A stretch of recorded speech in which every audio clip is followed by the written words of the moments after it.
Rethinking Multiple Sclerosis. Could MS be a vascular disorder caused by parasites? If we haven't met, my name is Pam Bartha, and I'm the author of Become a Wellness Champion and the founder of Live Disease Free. This topic is very near and dear to my heart because I'm on a mission to find the real root cause of multiple sclerosis. And I have shared a mountain of evidence, various different types of parasites that are linked to multiple sclerosis, why it's not just one parasite. We've talked a lot about that. But what's really exciting, like we haven't seen a lot of movement in the research of multiple sclerosis for decades. We've been stuck in this paradigm of autoimmune disease. It's autoimmune disease, and we need to have better, newer, different types of immunosuppressive drugs to control the immune system because it's attacking our nerves for no apparent reason. Well, there is a large body of evidence that is growing that shows that multiple sclerosis is a vascular disorder. And they're seeing significant abnormalities in multiple sclerosis with respect to our cardiovascular system. And we're going to talk about that. And then, of course, we want to know, well, why? Why is that the case? Like, why is there an issue with our blood vessels? And we'll talk about that also, because there's always a root cause. And there is a lot of evidence showing that there are certain types of parasites, one in particular, that could be heavily involved with this. But if you follow my work, you know that I've always shared that multiple sclerosis is not caused by one type of parasites. It's caused by multiple. Think about it as if you have a garden. You will never, if you're managing weeds, you'll never have just one type of weed in your garden. You're going to have multiple weeds. And so when you have multiple weeds, then it's just the same thing inside of us. We have different types of worms. We have different types of protozoa, bacteria, fungi, but some of them are bigger culprits than others.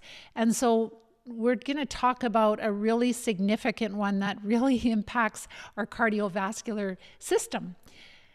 So this research goes back a long way, the research of the parasite, and that's what I'm going to share with you. So again, we have been stuck in this paradigm of MS as an autoimmune disease, and our immune system is attacking our nerve tissue for no apparent reason. They don't know why. We have inflammation. We have these lesions in the central nervous system. They say that our immune cells are involved, but they don't know why. And so what if this is not true? What if we are completely off track? What if it's a whole different situation that we're dealing with? And that is what it looks like. It's important to know that this autoimmune theory with multiple sclerosis, it has never been proven. I just revisited a video again of 3, I'm sure they're neurologists, and they were discussing, this was maybe 5 years ago, and they were discussing how we can't call MS an autoimmune disorder because we've never found an autoantigen, meaning they've never found a protein or a molecule in our body that the immune system is actually attacking. It's a theory. The autoimmune, the cause being like autoimmune, that MS is autoimmune, that is a theory. That has never been proven, and they've never found an autoantigen to prove it. So it is true that the immune system is active. Yes, absolutely. The immune system is fighting something. What is the primary job of the immune system? To defend us from invaders, to protect us from infections, from different parasites. And so what if the immune system is just doing its job, right? And this vascular disorder, what if that is just the result of immune activation of our immune system attacking some kind of parasitic infection? So this is really huge. With every lesion, I would say all of them or the vast majority of them, it's been recognized now by the 2024 McDonald criteria, right? That's really huge. So with every lesion, they're seeing that it is formed around a blood vessel. So the lesions that cause or that are associated with multiple sclerosis that are found in the brain, in the central nervous system, there's always a blood vessel that runs through them, right? And that is a hallmark sign. Like, it's really, really significant. And finally, the expert panel that decides how we diagnose and treat MS, they finally have acknowledged that. That is really huge. So this has led a lot of researchers to kind of look into like, okay, so if there's a blood vessel going through every lesion, and that's where the lesion is centered around the blood vessel, then could MS be a vascular disorder? So there is different research that has looked at this, and they have found that in MS, multiple sclerosis, we have endothelial dysfunction, meaning that the blood vessels are not working properly in our brain. And we also have, I've talked about this before, they found that we have leaky blood-brain barrier, and there is a disruption in the blood-brain barrier. There's altered blood flow. We know that through the work of, I think it's Dr. Zamboni with CCSVI in the past. And so when there are these changes in our blood flow, it is going to impact nutrients, it's going to impact oxygen, and if the blood flow is obstructed, if we get an obstruction, and we can have so much damage from various reasons. We can have damage, whether it's other factors, but for sure this parasite we're going to talk about will cause definite damage to the blood vessel lining and will cause this, it can cause even a microbleed. So vascular dysfunction is measurable in imaging and lab studies, and that happens long before they've seen this, like these changes in our blood vessels well before symptoms for multiple sclerosis appear. And so they're saying that this faulty blood vessels, for whatever reason, and that is really causing the lesions. And of course, then the immune system is going to move in because there are things that shouldn't be there. So they're saying that the response of the immune system is after the vascular dysfunction. So it's not that the immune system is just there attacking our nerve tissue for no reason. It's just bored, gone haywire, and it's just attacking our myelin. No, they're saying that the vascular disorder happens first, and then there could be compromised, like either broken blood vessels or other ways that the blood-brain barrier becomes leaky. Then things leak into our brain that shouldn't be there. And then the immune system is like, oh my gosh, I have to clean up this mess. We have to clean up we can't have this in the brain. That's what the immune system's job is to really keep certain things in the brain and allow certain things in and allow certain things not to go into the brain. So this blood-brain barrier, the leaky blood-brain barrier, we've talked about that before. You can even just type live disease-free in Google and blood-brain barrier and multiple sclerosis, and you'll find the talk that I did there, because I have a huge library in my blog post. So if you want to find things fast, just type in live disease-free in the topic and you'll find the posts. It'll show up a lot quicker that way. So think about like our blood vessels are almost like an irrigation system in our brain. And so it's kind of like they're like hoses, and they're like leaky hoses, and they're bringing specific nutrients and oxygen to our brain, and they're carrying waste away. And if there's damage to these hoses, then it becomes a leaky blood-brain barrier. So there's literally just cells that form this blood-brain barrier, and they're held tightly together, so they will only let certain things go in and out. And then when there's damage to these blood vessels, then we end up with things spilling. It's like the hoses from our irrigation system are springing a leak, and then we have material from our blood going into our brain that shouldn't go in. So there will be red blood cells, there will be different immune cells, there will be waste material, and in our blood we could have infections, we could have small numbers of pathogens, parasites, whatever, and all of that can spill into our brain. And then our immune system is going to go to work to clean that up. That's its job, is to keep the brain alive. So it's doing its job. So blood will move into the brain then, and immune cells will move in. Oxygen, of course, is not going to be delivered properly. Nutrients may not be delivered properly.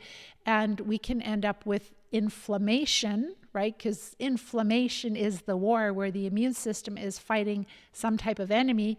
And if our red blood cells are in our blood vessels, in the irrigation hoses, it's fine.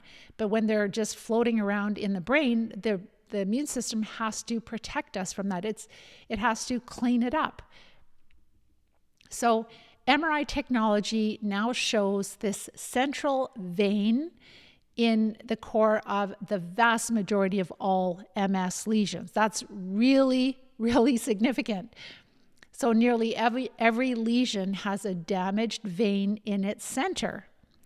And so studies also show that these rings of iron around the outside edge of a lesion. So you'll have a lesion that springs out around a blood vessel, and then around the outer edge of that lesion, there is this ring of iron. And we know that red blood cells carry iron, hemoglobin.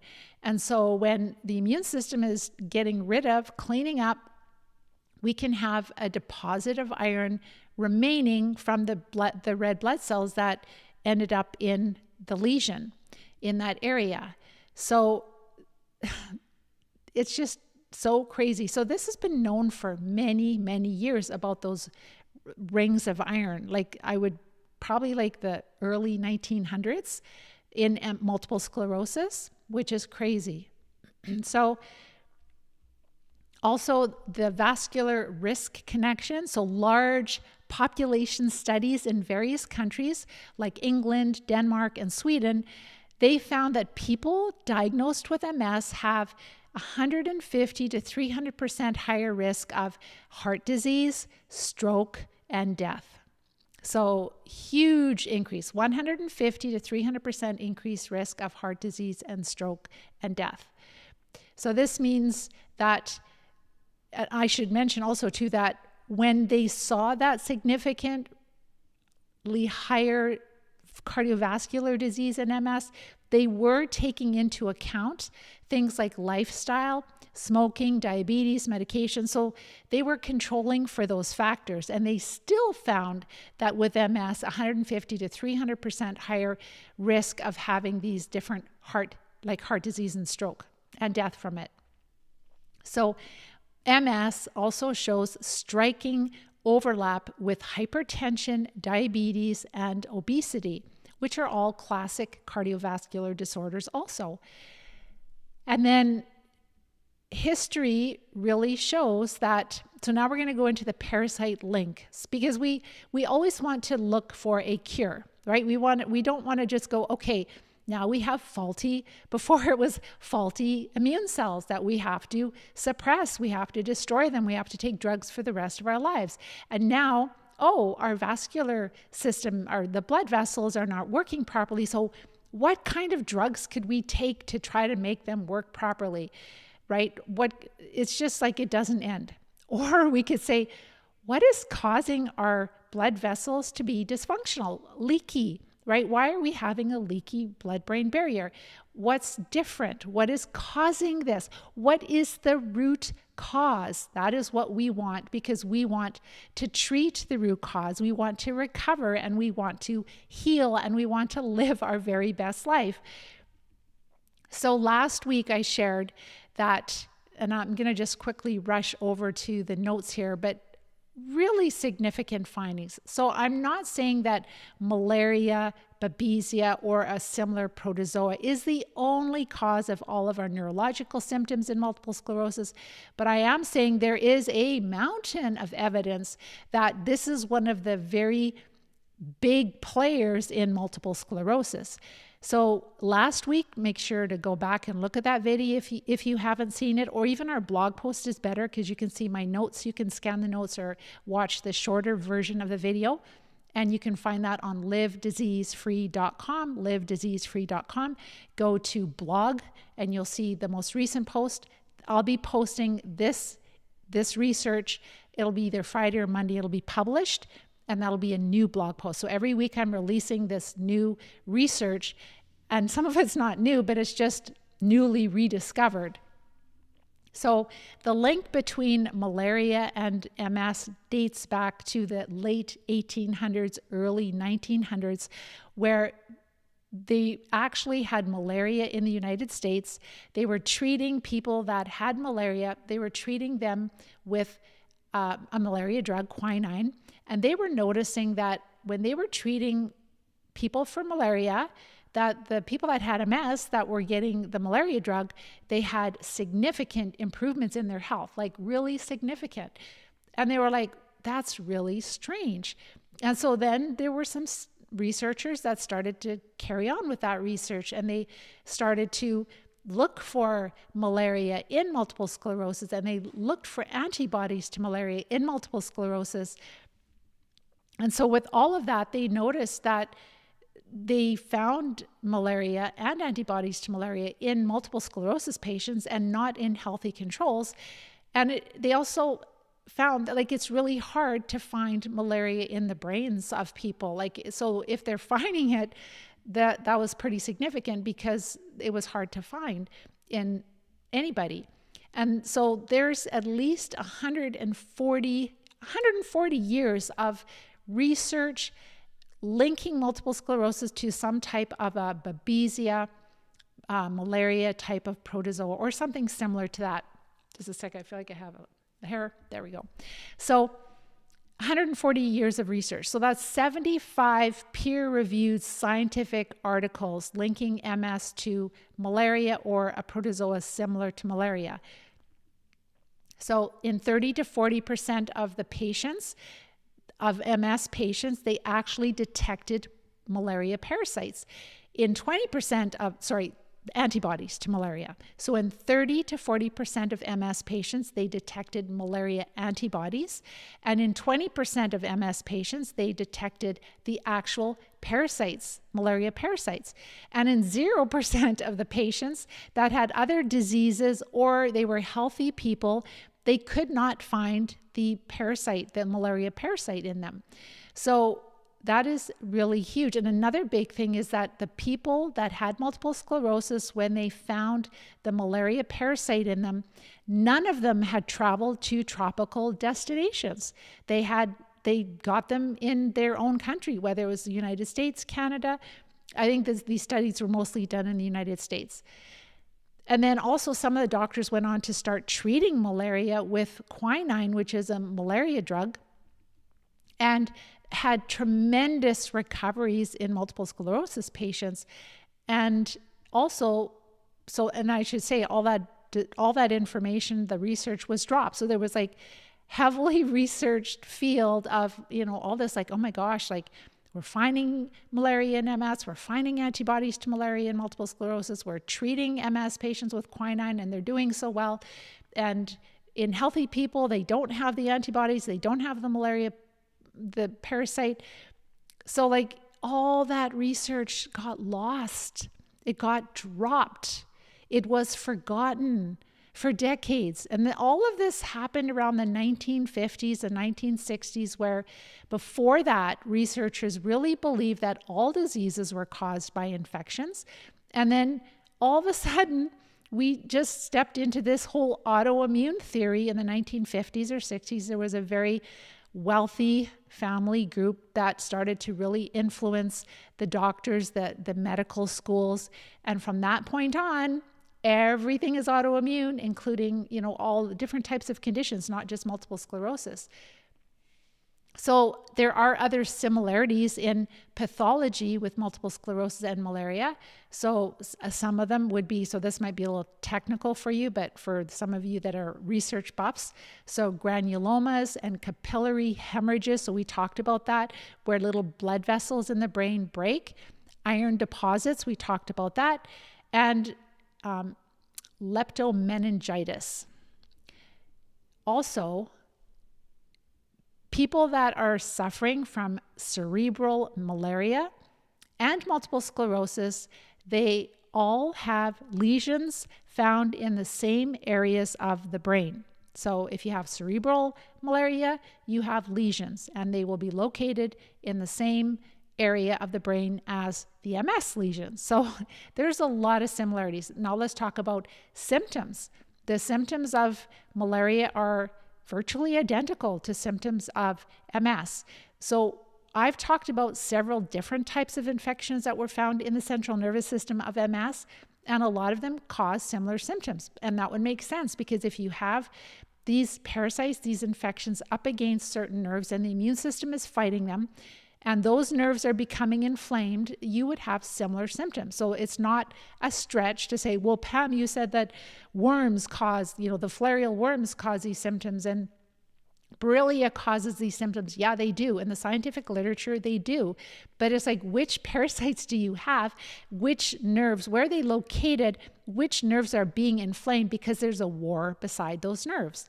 So with respect to cerebral malaria and multiple sclerosis, these are some common symptoms, not exhaustive, but some common symptoms. So muscle aches, spasms, fatigue, pain, weakness, balance issues, dizziness, vision problems, optic neuritis is included, hearing loss, tinnitus, and paralysis. So those are really common symptoms in multiple sclerosis and in cerebral malaria, meaning when malaria enters the central nervous system and causes lesions. Then in 2021, the University of Calgary published a study, and in that study, they looked at 35 patients that had primary progressive multiple sclerosis, and they gave them hydroxychloroquine. And they would have expected, like normally with primary progressive, they would have seen a decline over 18 months in 14 of the patients. That would have been pretty typical. But the patients that received hydroxychloroquine, they only had a decline or an advancement of progression in only 8 of the patients. So instead of 14, 8, that's almost like half. So this anti-malaria drug, hydroxychloroquine, it significantly reduced progression in primary progressive multiple sclerosis, which is a type of MS where they really don't have treatment for, like none of the treatments are effective, but they just admit they don't have really anything for it. They are starting to use 1 or 2 drugs now. Again, just they're depleting B cells. It is just a crying shame what they're doing. And then in the 2010, somewhere like 2010, 2013, Dr. Fry from Fry Laboratories, he discovered a specific protozoa that is found in multiple sclerosis patients. He gave it a different name because he said it doesn't look exactly like malaria or like Babesia, so he gave it a different name. And so that's Dr. Fry from Fry Laboratories. And he found a new malaria-like protozoa in multiple sclerosis patients. And then also the University of Calgary, that was a really big one, right? Giving MS patients the hydroxychloroquine and noticing, especially primary progressive, which doesn't let up, you don't get the breaks, you don't get the recovery, it's just a continual decline. So like if there is no MS drug that gives that type of results, why aren't they giving multiple sclerosis patients or even testing, trying to see if it helps them? Because it's so cheap probably, and it's not really profitable. Okay, let's go back to the other notes that I just wanted to finish up with. Up here.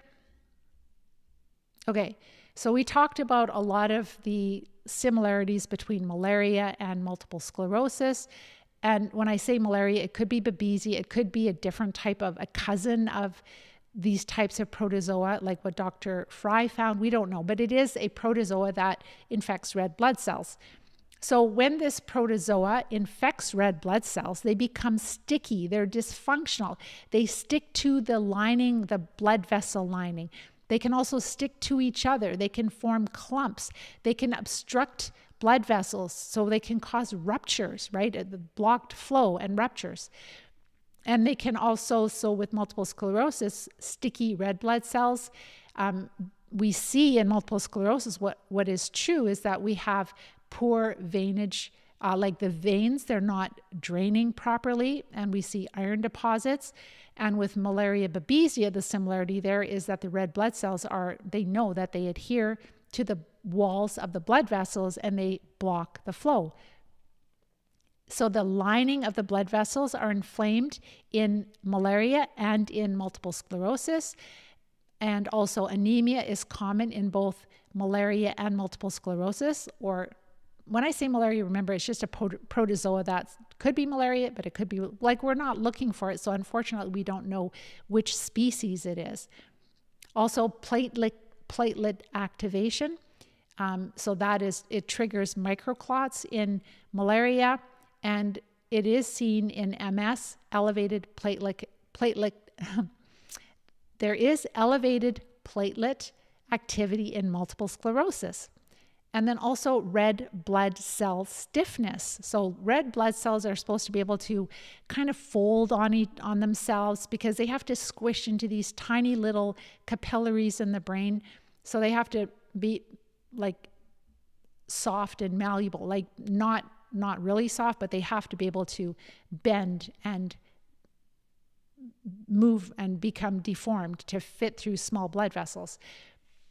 In malaria, they're not. So there's a loss of deformability in malaria. So they are rigid and they're sick and they're sticky. They don't function properly. And this has also been reported in MS blood tests, is the red blood cell stiffness. So this is all more evidence that multiple sclerosis is a vascular disorder. Hypoxia, so that means lack of oxygen. That is a core feature in malaria, and it's also present in all lesions in multiple sclerosis. So why protozoa fits the picture so well? Because we know that these single cell protists that are like Babesia or malaria, they are erythrocytic parasites, meaning that they infect our red blood cells, and they also cause vascular blockage and microbleeds, which really matches what we see in multiple sclerosis. They do suppress immune cell activity like the T cells and the B cells, and then they also, and that could explain why they're, and also the inflammation, they're causing the inflammation, and so that would really explain why the immune system is fighting. So it's not autoimmune. The immune system is just doing its job. And I've even shared, which is a different parasites, because remember I've shared there's different parasites, but with Borrelia, it's been shown that Borrelia can infect the myelin. So that's just one parasite. And we know that if you have infected red blood cells, that they are going to get into the central nervous system. And it's been shown, as I shared before, that they found malaria in the central nervous system of MS. So this whole link between parasites and multiple sclerosis, I've shared a ton of research. Just go to our blog post on livediseasefree.com, livediseasefree.com, and you'll see many, many studies and many articles that I've written on this. But things, and I've even talked about this, like levomizole, which is a roundworm medication, and it's been really shown to dramatically decrease relapses in multiple sclerosis. So if it's autoimmune, how can a parasite drug, and why is it that these parasite drugs really help multiple sclerosis? What is their primary focus? And then the study I shared with you about hydroxychloroquine, the 2021 study, where they gave primary progressive multiple sclerosis patients the hydroxychloroquine, and they noticed a significant decrease in progression. That's really exciting. Why was that not further studied? Why didn't they try to disprove it? Why didn't they try to prove it or disprove it? Why are they not interested in looking for parasites? So we see both the blood vessel stability and also both improve, and let me just see here. So both this endothelial stability and also immune activation definitely would be caused by parasites. Parasitic infections would do that. So looking for the root cause, like, is multiple sclerosis part of it or all of it? Is it a vascular infection?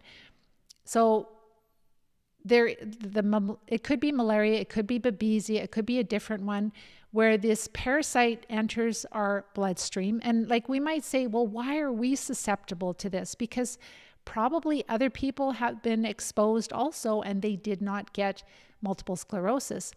Well, for myself, I can just speak for myself, and what I see in my students is that many of us have had dysbiosis, where our microbes are out of balance for years before we have multiple sclerosis. We've had gut issues. We've been on a lot of antibiotics. We might have had gas, constipation, diarrhea, stomach pain, right? And then all other things that come with it, sleep disturbances, mood swings, foggy head, poor memory. All of those things happen before we have multiple sclerosis. And I've even shared a study where they found that 5 years before multiple sclerosis, a lot of people that went on to develop multiple sclerosis, 5 years before their diagnosis, they had a lot of gut issues, a lot of gut symptoms. So when we're really out of balance and we are, let's say, infected with this protozoa, it could be through a biting insect like a mosquito or a tick or other, then what'll happen is that our immune system might not clear it. And then it ends up living in our blood, infecting our red blood cells. And maybe there are circumstances in our life, like maybe we're under high stress, we're not getting enough sleep, maybe we're eating too many carbs, eating, a lot of processed high sugar. So we're not living the healthiest lifestyle. And we've got this time bomb going inside of us. And so then more and more of our red blood cells become sticky and they start to clump. They get stuck onto the blood vessel walls.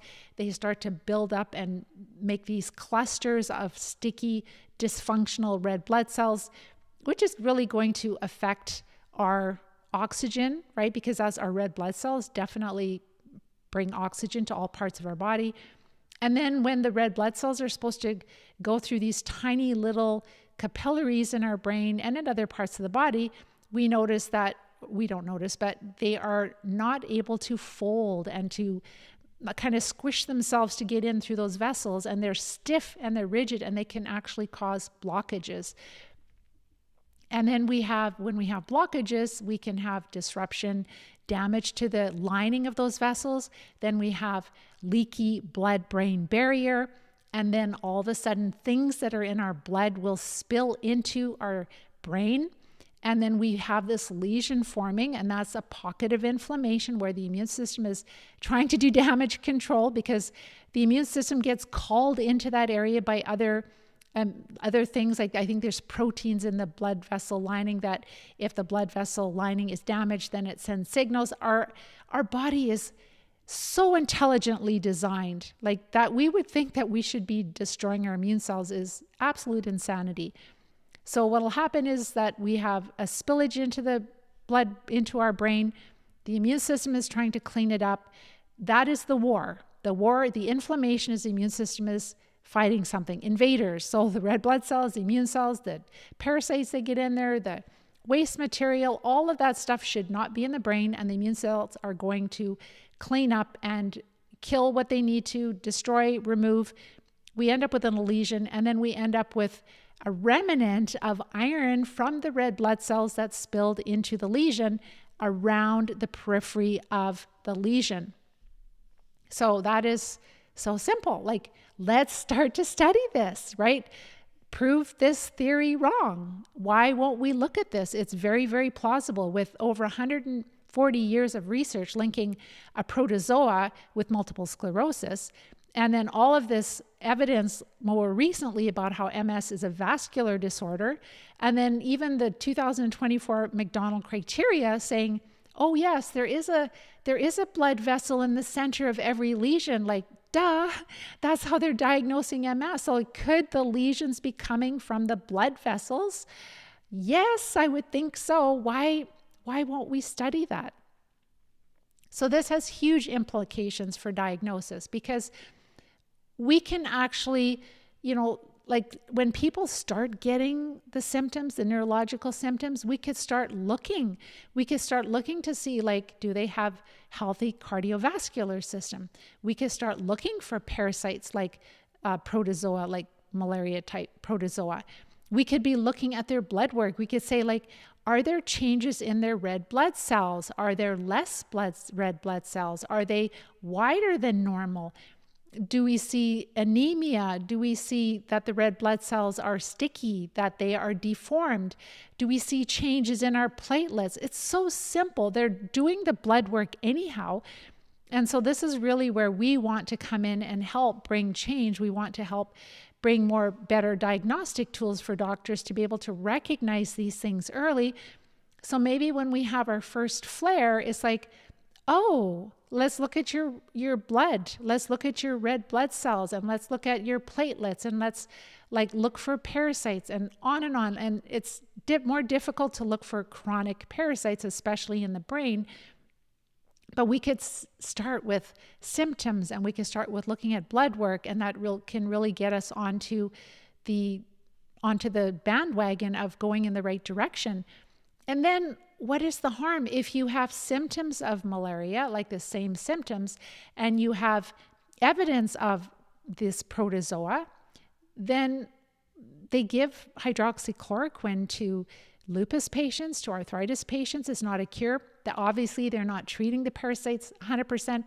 They're managing them.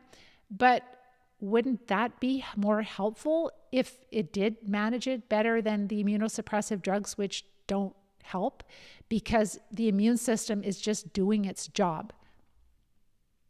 So this way, we could catch multiple sclerosis and other chronic diseases earlier. We could help people to recover quickly, have minimal damage. Maybe they'd have one attack, which they could recover from, and they can get on with their life. And we could save our healthcare system. Our healthcare system would not be so bogged down with these astronomical costs, which we can afford. They're not sustainable. We cannot afford them. So that would really prevent a lot of pain and agony, and it would prevent a lot of disability and people not living their life and people dying prematurely. So treating protozoa would be a very simple thing to do. Of course, we can definitely look at symptoms. We can look at blood work. We can look at all kinds of things like that.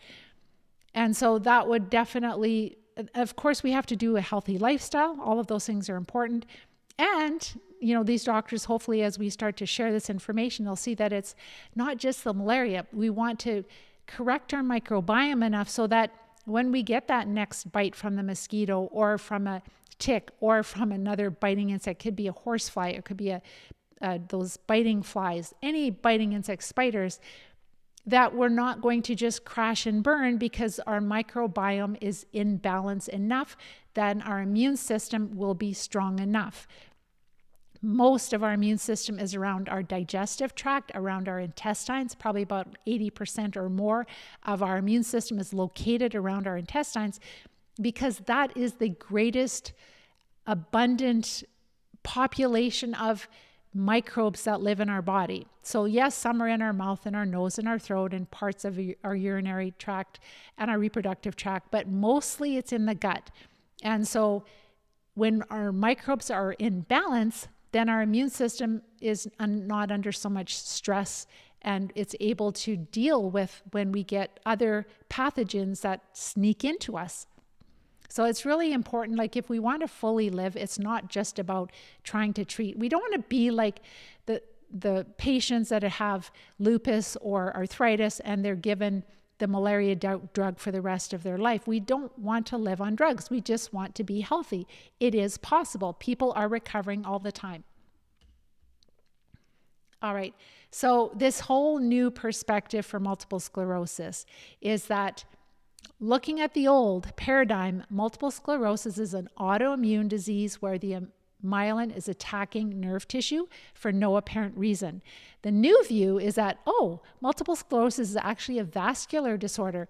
There's actually damage to the blood vessels that, not just in the brain, but also the blood vessels in the brain, and that's causing a leaky blood-brain barrier.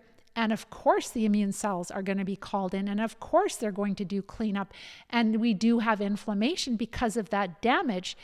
So let's look for the cause of why we are having this vascular issue, why we are having dysfunction in our blood vessels, in our red blood cells, right? That's also important because that really helps us to understand that there is a reason, that it is not autoimmune. They've never found the autoantigen That has never been found. So it's not proven that autoimmune is what causes multiple sclerosis. So this really matters because we can, number one, prevent this. We can reverse it quickly. We can recover quickly. And we can save billions and hundreds of billions of dollars, if not trillions of dollars by now, in treating the immune system. I'm going to go to your questions in a moment here. Okay, I'll go to your questions, see if there's a couple of questions here.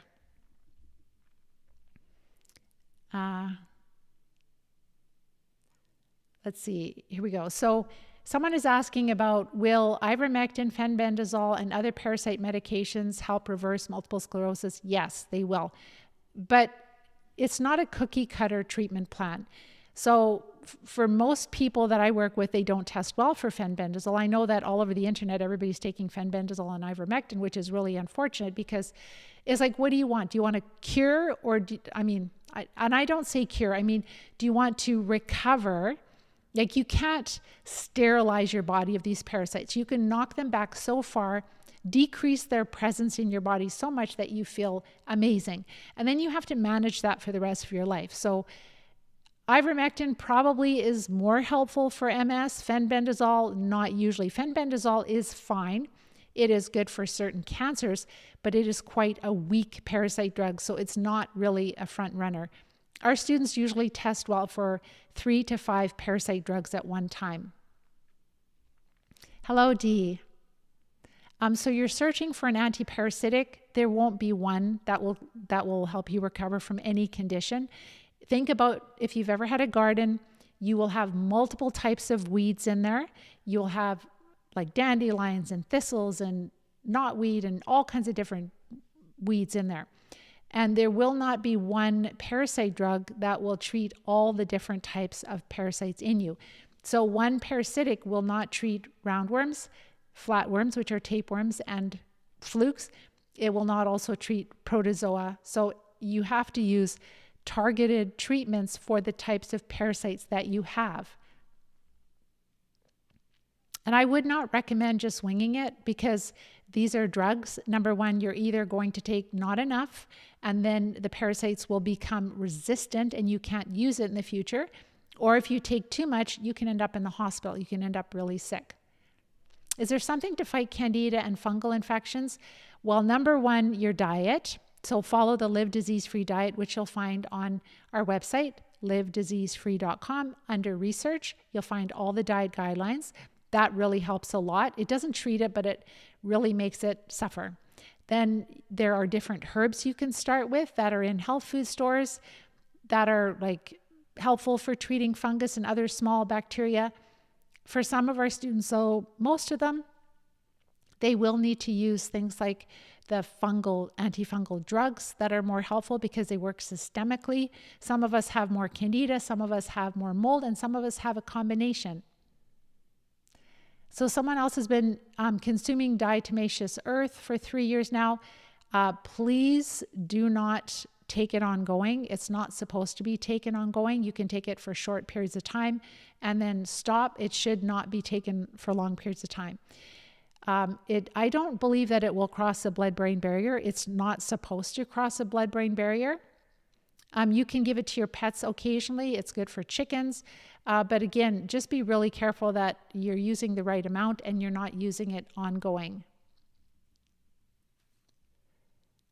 All right. And then you said your neurologist practically pushed you out of her office.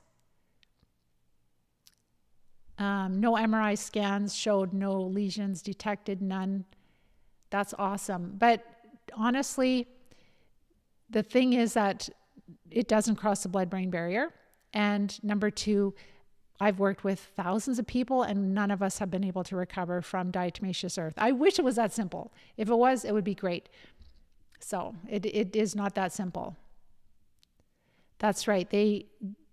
There is very limited money in if there's a cure. I'm looking for a cure and we're really close. I mean, again, I don't like to call it a cure. I call it recovery. So in the real world, you could pick up a parasite tomorrow, right? And so it's all about learning how to decrease the presence of the parasites in your body to the point where you feel like a wonderful person, excellent health, vibrant, full of energy, and then you manage that for the rest of your life. All right, question. There are so many who tie their MS to vaccine adverse reaction injury. How would that be parasites? So no, what happens is when our microbiome is out of balance, and then we have things like high stress, we can have things like what we eat, like a lot of processed carbs. The parasites love processed carbs. So there was a time in our life when we were on antibiotics. It doesn't even have to be many times. That really disrupts our microbiome, and then we're susceptible to whatever parasites are in our body. We all have parasites on planet Earth, except for brand new babies. They probably don't have a lot, but some of them are passed in utero, and they're also passed in the birth canal. So with multiple sclerosis, our microbiome is disrupted. And then things like vaccine, yes, we can have adverse effects from vaccine, but the vaccines don't cause MS in all people. The adverse effects, there's various different types of adverse effects that vaccines can cause. So it's important to know that if your my own personal belief, I don't feel that they're super safe right now. I personally wouldn't take them because there has been like the ones that have been released recently, I won't say the names, but they have shown that there's been a ton of adverse effects. There have been a lot of people that got sick, that have died, etc. So yeah, they can cause serious adverse effects. It's like if you're really out of balance and you have a lot of parasites, and then you add one more straw onto the camel's back, your immune system just can't deal with it properly, and so you get this flare. So the vaccines would be another assault on your body, and your body is already struggling with the dysbiosis with the different parasites, and then you are more susceptible to having another flare. So that's what it would be. It's not one or the other, it's just that the vaccines are making the parasites more active, stronger, making your immune system weaker. All right. Why might we get well if we look for parasites? Oh, so we might get well if we look for parasites. Yep. All right. Another person is asking here, can I just deworm myself with adult deworming tablets over the counter? It's not that easy because you'll get a parasite drug that treats roundworms. And what if you have flukes? It's not going to really do anything. So, and you have to work with somebody. You have to work with somebody who has experience so that you use the right treatments at the right doses. None of our students have recovered with one parasite drug. They're using 3 to 5 parasite drugs to recover, plus herbs, and also an oxidizing agent. This makes so much sense, Anne is saying. Absolutely. I hope if this is the first time you've found my information, please go to our blog and look at the different posts. You'll be just like, oh my gosh, the answer is sitting right here. It really helps you to understand what you're dealing with. The truth will come out and they won't be making big money afterwards. Absolutely. So healers, holistic teachers, and truth tellers will be in place of them. And actually, Dr. Heinemann said that. He said that we're moving away from disease management, from sickness management, and we're moving towards promoting health and creating health. And that's what health coaches do, is really helping to treat the root cause. And some integrative practitioners, absolutely. That is their goal. They just don't know about these parasites. Most of them don't know about these parasites, but it's changing pretty quickly. We're going to be helping that. You're very welcome. That's interesting. Is that all you've taken to remove your symptoms here? Autoimmune isn't autoimmune anymore. It's exactly what you're saying. The body is fighting something. Absolutely. So Pam, how do you find doctors locally that are knowledgeable and willing to help treat parasites? So you're living in the United States. So I help people all over the world to access the practitioners that they need, to access the treatments that they need. It's really challenging at this time with finding practitioners, but I've helped students in countries like India, in the Caribbean, and of course tons in the United States, Australia, New Zealand, Europe. So we can help students in any country, but it's really important that you do work with a practitioner. Yes, this is also definitely like the Babesia malaria type protozoa is actually linked with rheumatoid arthritis or arthritis for sure. So they have parasites too. All these autoimmune diseases, they're all parasitic infestations. Cancer included, heart disease included. Okay, I'm going to let you guys go. You've got lots of amazing questions. So much sense, so much sense. That's what I love to hear. And thank you even for the announcement. I saw there was a whole bunch of discussion, and I'm totally fine if people are skeptical. I have been skeptical too. But the discussion is what's really important, is that we are able to talk, right? Without getting mad, without getting disrespectful, but to discuss things. And I'm not saying that malaria is causing all multiple sclerosis. It's the only cause. And if we go on hydroxychloroquine or quinine, we'll be cured. I'm not saying that at all. I'm saying that this protozoa seems to be a very likely candidate for causing the vascular disorder that we see in multiple sclerosis. And this needs further study. It really does, because we're moving in the right direction. We're moving to looking for a cause, and then we will be able to fully recover. So that's what I'm saying. And because I do know that there are many other parasites involved with multiple sclerosis, but this is a definite front runner. So maybe you're somebody who's new to all of this. Make sure to watch the successes we have on our YouTube playlist, Live Disease Free playlist. I've got lots of videos on YouTube on Live Disease Free channel. But if you want to just scan my notes really quickly, then go to livediseasefree.com to the blog and look at just the topics, and you'll be like, pick and choose the topics that you want to scan my notes, or you can watch the shortened video. Then also, when you get to that place where you're like, okay, I'm a believer, I know that I'm dealing with parasites, I need help, I need support, I don't have a practitioner that can help me, I'm ready. I want these critters out of me as quickly as possible. You will get to that place if you start researching. So start there. And when you're ready, then watch my masterclass training. And after you've watched it, you can book a time to chat with me to make sure it's a good fit. And I would be honored to serve you. We have students joining our program every week, and I help you to get ready to treat, make sure you're feeling better, make the parasites more quiet, opening up detox pathways. This is truly the most cost-effective way to recover. Because you are doing most of the work yourself. You don't need a ton of supplements. You don't need a lot of testing.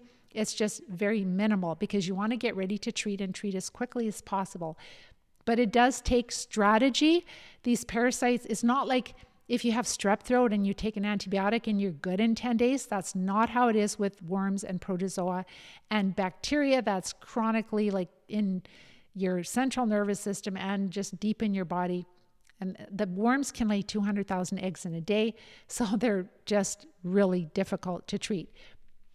So I'd be honored to support you. And if you enjoy this research, I'm really trying hard to bring awareness. I'm spending hours and hours studying, and I have for many years. I'm on a mission to help bring this research to the forefront. You can help me by sharing this with groups. I have some people that are wellness champions that are just sharing with everybody because, for example, I did a talk with ladies last weekend, and it was a dog stock workshop. So it was or stock dog workshop.